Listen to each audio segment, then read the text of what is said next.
My brothers and sisters in Christ, today's pre-recorded reflection from the dialogue of St. Catherine of Siena continues from the section we were praying with yesterday, section 11. Today is the conclusion of this section. God says, I am supreme eternal truth. So discernment sets neither law nor limit nor condition to the love it gives me, but it rightly sets conditions and priorities of love where other people are concerned. The light of discernment, which is born of charity, gives order to your love for your neighbors. It would not permit you to bring the guilt of sin on yourself to benefit your neighbor, for that love would indeed be disordered and lacking in discernment, which would commit even a single sin to redeem the whole world from hell, or to achieve one great virtue.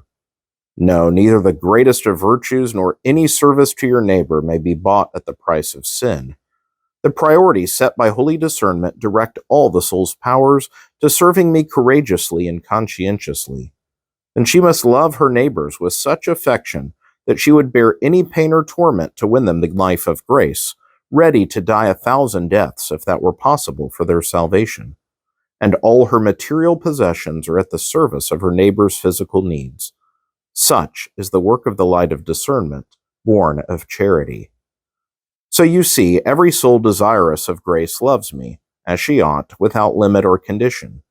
And with my own infinite love she loves her neighbors, with the measured and ordered charity I have described, never bringing on herself the evil of sin and doing good for others. St. Paul taught you this when he said that charity cannot fully profit others unless it begins with itself. For when perfection is not in the soul, whatever she does, whatever for herself or for others, is imperfect. It could never be right to offend me, infinite good, under the pretext of saving my finite creation. The evil would far outweigh any fruit that might come of it, so never for any reason must you sin. True charity knows this, for it always carries a lamp of holy discernment.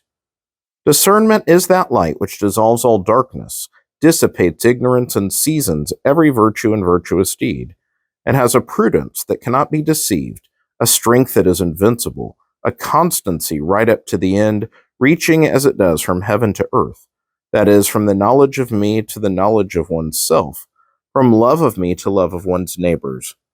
Discernment's truly humble prudence evades every devilish and creaturely snare, and with unarmed hand, that is, through suffering, it overcomes the devil in the flesh.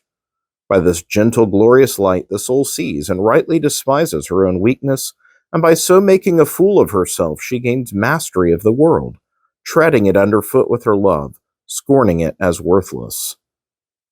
When the soul has thus conceived virtue in her stirring of her love, and through her neighbors proved it, and for their sakes brought it to birth, not all the world can rob her of that virtue. Indeed, persecution only serves to prove it and make it grow. But for that very reason, were the soul's virtue not evident and luminous to others in time of trial, it could not have been conceived in truth. For I have already told you clearly that virtue cannot be perfect or bear fruit except by means of your neighbors. If a woman has conceived a child but never brings it to birth for people to see, her husband will consider himself childless.